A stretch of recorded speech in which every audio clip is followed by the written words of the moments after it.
Yeah. The Alpha Podcast is brought to you by Rich by Rick Ross. Barber-approved luxurious formulas will make your hair and beard soft, shiny, and nourished. Suitable for all hair and beard types. You gotta have the game if you want to get the work.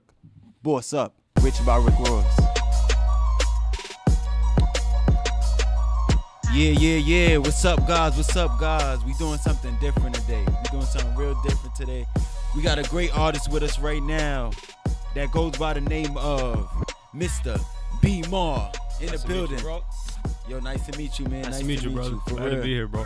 Yo, I'm glad you came on. I'm glad we have you. You know, we've been moving and shaking for a while on the Alpha Podcast, and yet to have a guy like you feel me, that just opened up for Rakim. You know what I mean? How's it feel? It's surreal, man, because you spend every day just basically idolizing these people, being a student of them, and then you go there and you're just like, it's basically that saying anything is possible. It's real. Exactly. You know what I'm saying? You see your dreams manifest, and it's humble. It humbles you. Okay. You know what I mean? Exactly, a humbling feeling. Just meeting. How was that even exchange at first? How was that exchange? In terms of what? In terms of just meeting him for the first time, or even getting the knowledge that I'm about to open up for Rakim. I mean, how it started basically was just, I sent the email. Mm-hmm. God willing, I got the email back. They blessed me with the privilege to open up for him. Yeah. Just went through it with that. Got the tickets, sold what I had to do. Promoted it with me, my boy Tyverson, everybody who's helping out. You know what I'm saying? Okay. Everybody behind the scenes, and then just approaching Rakim on a personal level. Just all I could do was thank him. Damn. I didn't want nothing. I just want to say thank you for giving you a chance, man. For him, you know what I'm saying? They giving me a just chance for as even well. what he's brought to the game. Yeah, and pioneer. How he started it, everything. Yeah. And for the chance as well, though. And everything, it just puts it in perspective. Just. Anything can happen if you really love it. You know what I'm saying? You do it out of love. Anything can happen. Exactly. Also, you coming from PA, you know what I mean, right? Yeah.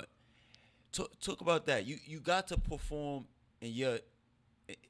Was you performing in PA, right? Yeah. You got to perform in your your field, your city, you know what I mean? So it's what I said city, state. Well, you know what I mean? So how was that feeling from the people and everything like that? Because you got to get love in your own place first before you get love outside. You know what I mean? So how was that? The environment's definitely different. I feel like they respect lyricism more down here, and the authenticity art of hip hop itself. Yeah. So PA is mad love as well, but there's only few areas where you can showcase your true talent and people will appreciate it on an artistic level. But down here, man, especially the Eric B. and Rakim fans, they go back. Exactly. So they're just looking at me like, yo, like you have what made me. This one guy came up to me and was like, you have what made me fall in love with hip hop to begin with. Wow. That raw element, just speaking your heart, and that's all I ask for. Damn. Any age, bro. Exactly. It's a blessing, man. What would you say? What's your demographic? Like, who you trying to reach, really? My motto is real music for real people. Exactly. So just people who are going through life. Mm-hmm. Anybody really. There's no restrictions on age or gender or color, nothing, man. Just if you're going through something in life, or you love in life, or you're human. Exactly. I got something. You know what I mean? But it's not about me. It's about us. So it's like a family thing. At the end of the day. That's a fact. So let's go back to that. You know what I mean? People that went through something. I know you went through stuff in your own life. You know what I mean? So let's go back. Let's take it back to a time where it's like before the music. Let's talk about that. Let's get into BMAR before the music. How was that? Before the music, you grew up where? I grew up in Mechanicsburg, PA. Okay. A small town in Pennsylvania. Only child, but wasn't always that way. Mm-hmm. I had a sister when I was about 3 years old. She was 5, but she had a rare lung disease that caused her to pass.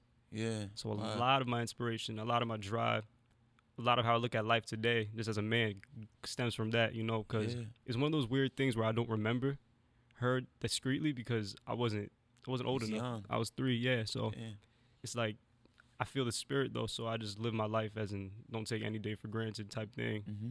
You know, I just pay attention to the signs really, man. And I'm living in this real world at the same time, but also I understand ultimate reality of like what's real and what is not. Yeah. So I just don't really trip off anything because I realize this all could be gone tomorrow. Mm-hmm. You know, just life. You know, but a lot. Yeah. So that I played baseball as a kid.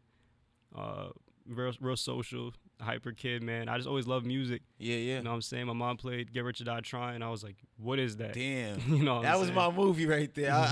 I can understand that. Yeah. Damn.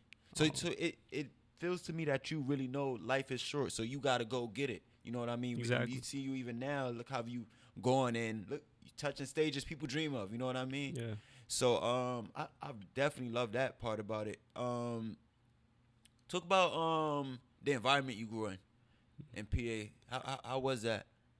It's kind of closed environment. A lot of high. Check this. Yeah. It's like high to middle class. Yep.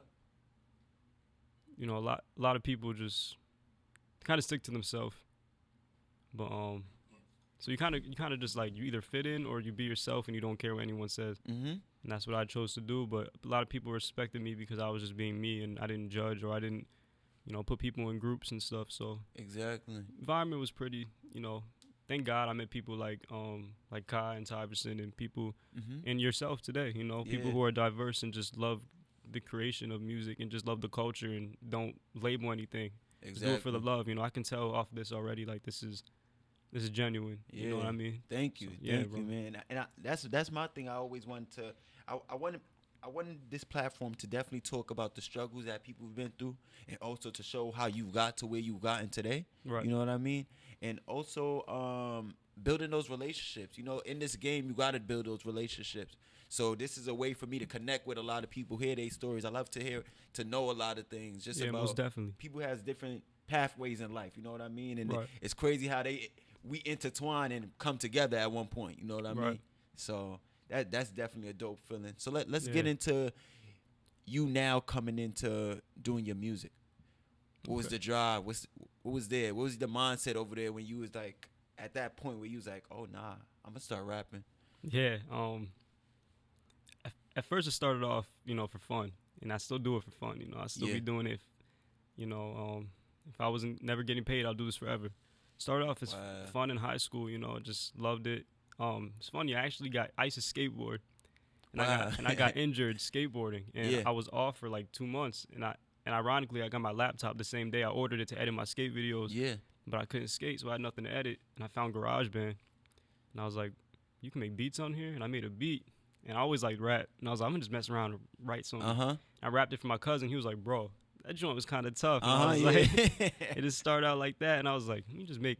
I ended up making like 8, and I put my first mixtape out in high school, and people were like messing with it, and I was just like, I like that feeling. I was like, yo, like I could do this, and then just start out from there. And what year was that? Let me not cut you off. I think that was 2015, 2016. Okay. Yeah, but just that it was a new feeling. I was like, yo, this is tight. I feel like that man right now, and then you know, and it was just mad fun. Yeah. So having people listen to your music and bump it in their cars and shit, I was like, that's crazy. That's a different feeling right there. Yeah. I could definitely understand that because, you know, I was in middle school, like, and I was putting out music, and I was like making CDs myself and everything and giving it to people. Like I did everything myself, like the artwork, everything, going on online. Like this is MySpace days, you know what I mean? Like, and I was just giving it out like, oh yeah, this my song right here. I was making songs on just a computer. You know, it wasn't even no mic or nothing, just a computer, and letting it hear me and just making songs, playing the beat and stuff like that. You know what I mean? That's wild. But so from that transition, you know what I mean, and then come to a professional field and started making professional music. You know what I mean? How was that, hearing your voice for the first time and everything? Talk about that. It's kind of that feeling in your head. You kind of tell yourself like, I think I got it now. But when you talk about transition from like amateur to when I first started mixing and mastering and started doing everything right, and I got my sound, I was like, nah, we're here. Cause now you do all of that yourself. Yeah, I produce, mix and master, write, engineer. Dang, double talented. Look at him. You feel multi-talented, man. Trying to, man. It came out of a necessity to need to do it. Like you said, you know, you're in middle school, you probably didn't know anything producers and nothing. So you're like, I gotta learn this myself. YouTube, how to make a beat. You know what I'm saying? Like straight up. So yeah, man. I just like being hands on with everything. So if something falls back, I can blame myself and be like, you know, I messed up on that. But I do take help though. I'm definitely open to. Yeah, that's what I was just about to ask you, because we just recently, I was watching the show Rhythm and Flow, and I was seeing guys like Flawless. I don't know if you know about Flawless. He does everything himself. So now he gets into the studio with another producer, one of a top producer, and he's like, yeah, I really don't want. I'm not used to this. You feel me? I want to kind of be in there doing stuff, but he's over there just trying to, like, you know, give him direction a little bit. You know what I mean? So is it kind of like a thing of, damn, like I don't even know what to do right now.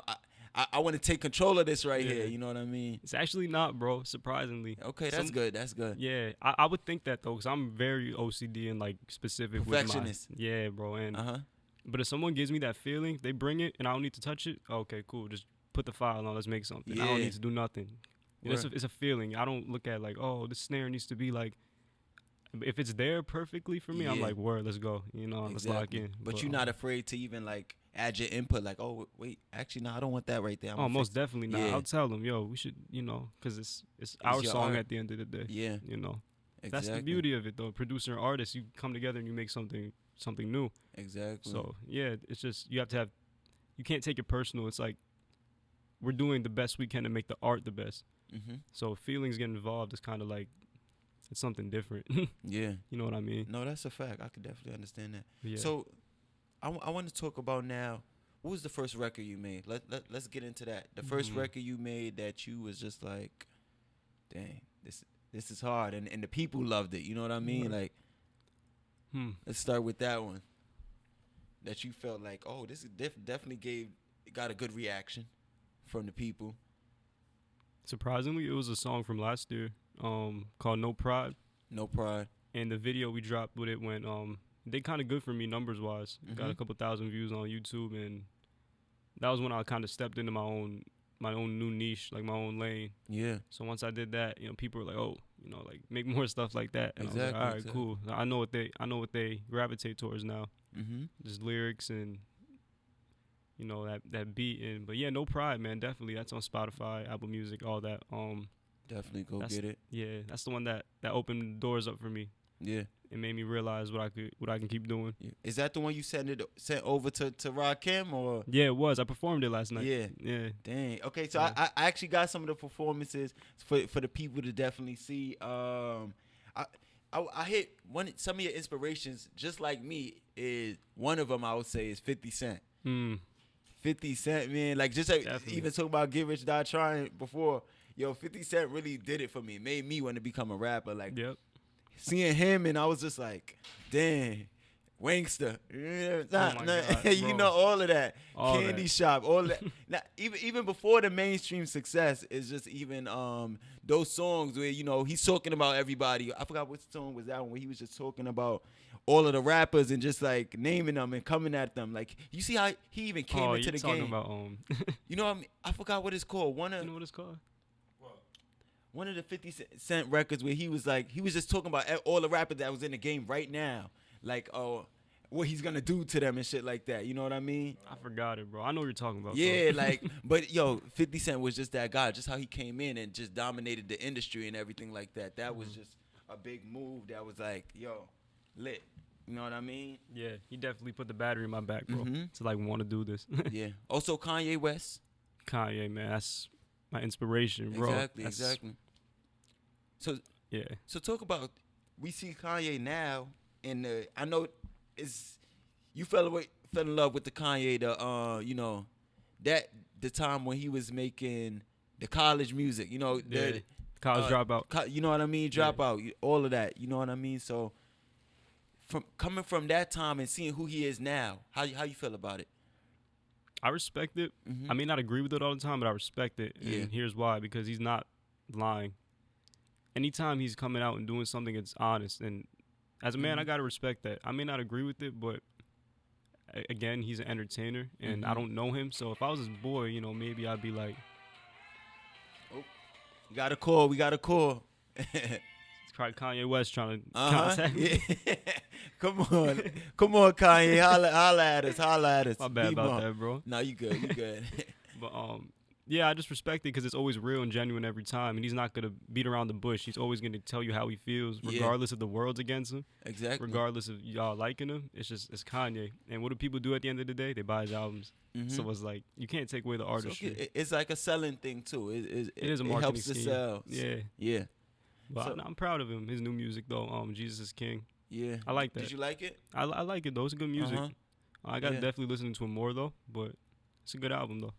Some people don't believe it. Like, you know what I mean? It's just him coming from where he came from and just now doing this. Mm-hmm. And it's like, are you just using religion to make money off of it? You know what I mean? I know what you mean. That thought process should be there a little bit. But he came out talking about religion. Jesus walks. That's right. But also now it's like you steered away from that so much, and now you're back onto a full album that's just like, oh, this is. I'll give my opinion. Yeah. I think he like Kai said, Jesus walks and all that. He knew what he wanted. Yeah. And then the fame came, the money came, his mom passed, the models came, all that, and it just his mind. And what are you gonna do? Like he said, with all that power, you don't know what to do. So he's kind of just trying to cope with it all. And then now I think he's realizing as a father and as somebody who's experienced every emotion, he's like, okay, I need what I started with, God.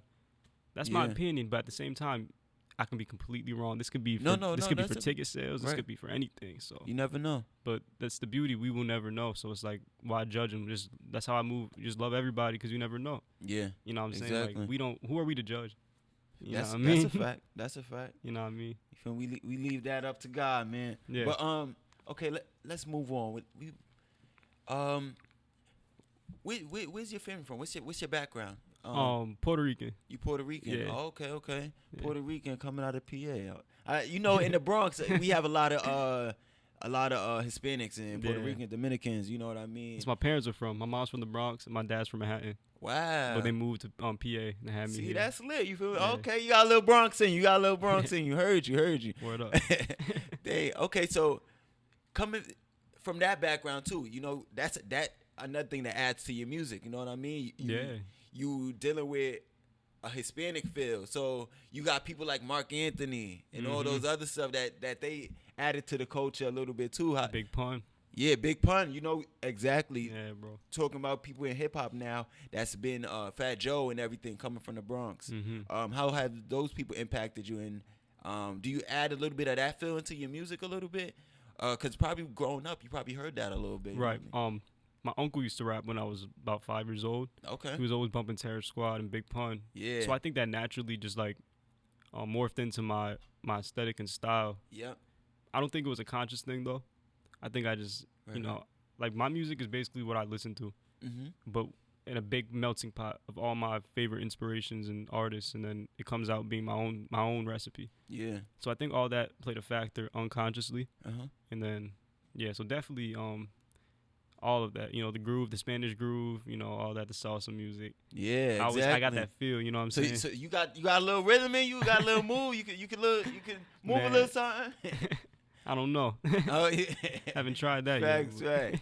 Cause I believe you was going to some of the parties, weren't you? You was going to some of the, you know what I mean? I took even my man Kisan back when we went back home. I took him to one of the African parties that we have. We usually have those traditional parties and everything like that. It was till like 2 a.m. He was like, "Oh nah, I don't know if I could stay for this."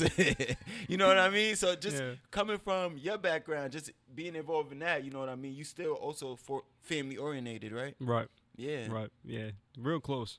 Exactly. It's like you said African descent? Yeah. Yeah. So like Spanish are kind of the similar, real close party, man. Like it's fun, good vibes, you know what I'm saying? You know how it is. Exactly. Yeah. But yeah, definitely. Okay, let's talk about the project now. All right. The project that you have out right now. What's the name of it? Let's my recent project is called God Don't Like Ugly. Okay. It's available. Yeah, it's available everywhere. Streaming services, Apple Music, Spotify, YouTube. Okay, so let's talk about the process of making God Don't Like Ugly. How was that? Like, what made you even say, okay, the aspect of the whole project is gonna be around this, like, God, you know what I mean? God don't like ugly, everything like that. Because we hearing a little bit of what you telling me right now. Yeah. But now it's time to put it into the music. How was that? Yeah.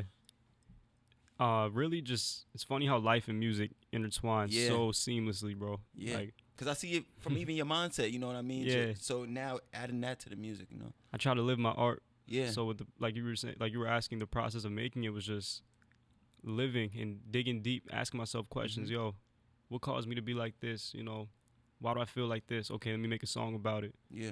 And then I'll go in and add my own artistic things, like little skits or little things like that. That's what But I really, love. yeah, man, it's that real good kid, Mad City vibe. Just, but some soul searching, bro.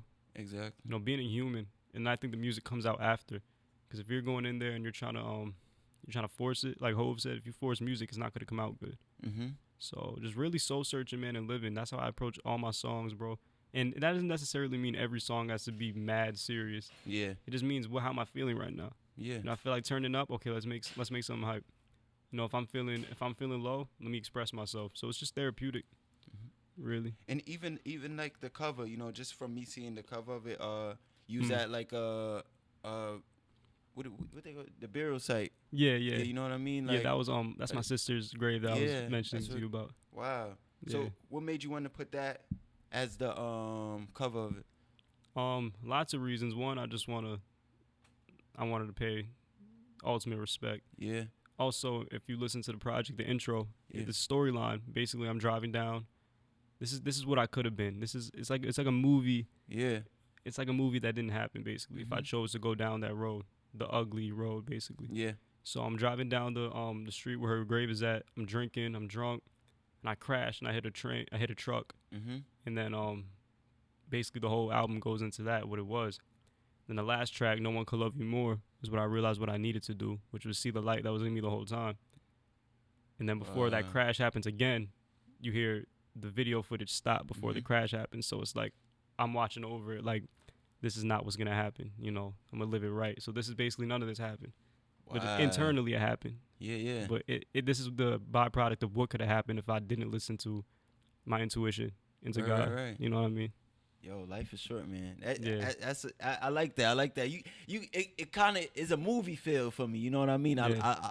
I love that when I'm listening to something. That's how I felt when I was listening even to Biggie, Life After Death, and all of that stuff. You know what I mean? Like just in it, how he had the interludes and everything like that. You know what I mean? Yeah. Bringing different people into that aspect and everything. It was like you was watching a movie, and then when the song came on, it's like, okay. Another part of the movie, it's taking you through a whole journey. Yeah, bro. I like that. I like that you even have that in there. You know what I mean? It's one of my favorite albums as well, man. Ready to Die.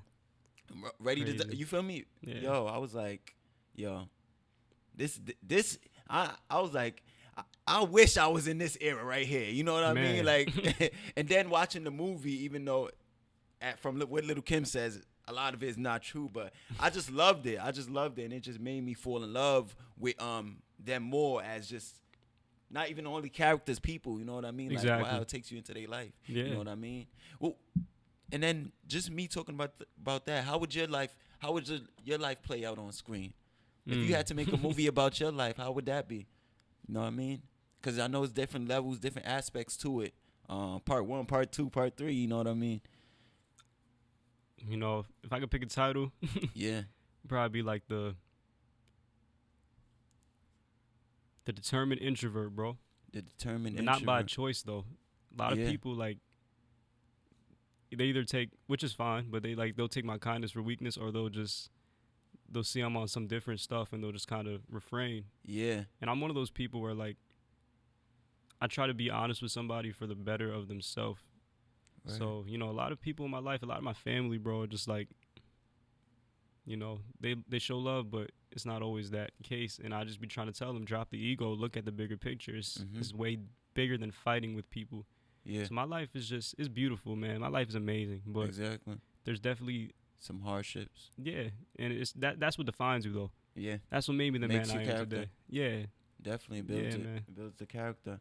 But it's not my bad. I didn't mean to cut you off. No, you but it's not like everybody's against me. I'm not trying to paint that picture. That's right. But it's just definitely a lot of moments and still going on to where people could look within themselves instead of always trying to blame the other person, including myself. There's times where I had to look at myself and be like, you know, I didn't have to do that. Yeah. Kind of just put it in the universe's hands. Exactly. But yeah. Wow. Yeah, man. Okay. So let's go into my next segment. My next segment is called "Oh Nah They Getting Spicy." You know what I mean? Oh Nah They Getting Spicy. Let's jump on to something. Oh Nah They Getting Spicy. Okay. Oh Nah They Getting Spicy. Okay, so on the "Oh Nah They Getting Spicy," we just talk about certain things that we of course. Oh, now we getting spicy. We're gonna start with the Rakim, right? With the Rakim performance. You know what I mean? I'm gonna bring my man Keeson here to just orchestrate this part about it. You know what I mean? And y'all just have that conversation right there. Okay. Awesome. So now they getting spicy. So being up on stage and seeing everyone, how was that like? Surreal, man. Like it's real surreal because that's something you envision as a child, bro. Like especially Eric being Rakim. That was my biggest venue too, like 5 cap, I think it was, and 2 stories. Just seeing that whole stage and having that crowd in control, it's like that was my dream, bro. And it's gonna keep getting bigger and bigger, and it's motivation for real, honestly. Yo, I gotta say this. I was walking through the crowd when I was recording, and all I see is this old white lady. She's sitting there bouncing to and everything. I was like, dang, this dude really got the whole crowd moving. I was like. That's so dope, man.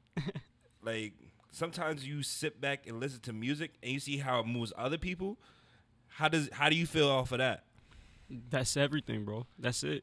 That's all I want to do. I just want to move people, make them think, make them dance, make them recite lines. You know what I mean? Just want them to resonate and realize that they can do it. Like, can I bring up something as well, yo? Yeah, go ahead. After I rap for Rakim, God willing, you rap for Rakim. Yeah. And you killed it. And you don't even make music. I don't know. So you're asking me, bro, like, you did the same thing, bro. You just filming. Okay, nah. Hey, Rakim, let me spit a 16 for you. Spit the craziest 16 for Rakim, bro. On everything. Like, I was like, yo. Yo, he really did his thing, though. The bars were dope. I was like, yo, that's crazy. It wasn't even nothing light. I've been saying that same bar for the longest. I need to be up on your level, you feel me? But he never heard that. So, but it was dope, though. All right. Can we hear it? You want to hear it? All right. Hate the land, hate the plan, hate the people. I'm questioning the God's easel. Man, that's lethal. Thoughts bought by legal action and his passion. Fixated. Focus on the niggas who hate it. God had me waiting, so I started implicating. Praying not to show up a day late and $1 short. Pray my mom never see me in court. Praying to make these days work like I'm playing. Praying to make these days break like I'm playing a sport. I don't know what love is, but I love my family. I know some people can't stand me, but I hope you understand this. I don't give a fuck. You ain't wish me no good luck, so what should I wish you? Maybe you trapped living in an igloo. All your enemies keeping your clits full. You walking down the street, get chased by a pit bull. Yeah, I know it's stressing. Life sending you a message. I'm sorry, I ain't smooth like Mike Lowry. I'm selfish with overzealous tendencies. I just want more of me. You gotta stay strong like Teflon when the pot gets hot, but one little crack, that's when everything drops. Potent, bro. Potent, bro. That inspires me, bro. Like, that's everything, bro. I love the art, man. So I listen to his lyrics. I'm like, yo, that makes me want to make something like that as well. You know what I mean? It's dope, man. It's dope. Okay, guys, we getting back to the segment. It's called "Oh Yeah, You Stupid Now." Okay, it's certain stuff that people do that you will be like, okay, yeah, you stupid. You know what I mean? So what's those moments that you felt like, oh nah. Like, you feel me? Oh, yeah, you stupid. Like, those moments that people do. You know what I mean? Let's talk about it. That you be like, you know, just dealing with people, you know, now you touching stages. Or probably this is just the beginning, you know what I mean? You get those old stupid moments after, like, oh, people not even knowing your worth. Yeah. You know what I mean? Yeah. Exactly. So I'm gonna say one thing. Might sound surprising, but one thing I feel that people do is stupid or irrelevant. Yeah. They don't love themselves, man. Yeah. They walk around looking for other people to validate them desperately. And I'm like, yo, you guys are dope people. Your potential is crazy. You know, I'm trying to keep it on a positive note. No. But that's right. I'm just like, yeah, know your worth. People are gonna be like, oh man, he's cocky, he's insecure, he's by himself. Nah, man, you have to love if you don't love yourself, nobody's gonna gravitate towards you. How you expect someone to love you when you not even loving yourself? I don't even know how to love you. You know what I mean? Like, because you're not love. I can't love you more than you love yourself. You know what I mean? In a lot of moments like that. So that's and love others feeling. as well. Yeah, that's a crazy feeling too. You know what I mean? Yeah. Just knowing self-worth. Exactly. You know what I mean? Yeah. So how was it even you getting your self-worth? How, like, just even knowing, being self-aware? Would you say you're a self-aware person? Most definitely, bro. Yeah. Sometimes too much. Okay. You know, just, you know, being real, being honest with yourself, knowing what you're afraid of, what you love, what makes you happy, what makes you upset. Yeah. Just paying attention, but not overwhelming to the point where you're thinking in your head too much, but where you can live your life simultaneously while living. Basically, my thing is, I always say, if you're not hurting nobody and you're staying true to yourself, then you're doing life right. Yeah. If you ain't hurting nobody and you're doing what you want and you're having fun, you're good. It's really not too much overthinking with it. Mm-hmm. It's like the intuition feeling. Your gut would tell you if you're doing the right thing. Yeah. You know what I mean? Okay, I like that. Okay, so we're gonna end off. We're gonna end off with a positive note, and then I just want to end off with a quick freestyle. Most definitely, bro. Could you give us something? Absolutely. Okay, so we got Mr. BMAR in the building with the Alpha Podcast. I'm glad you guys tuning in, and now let's tune in to Mr. BMAR. Yes, freestyle. Sir.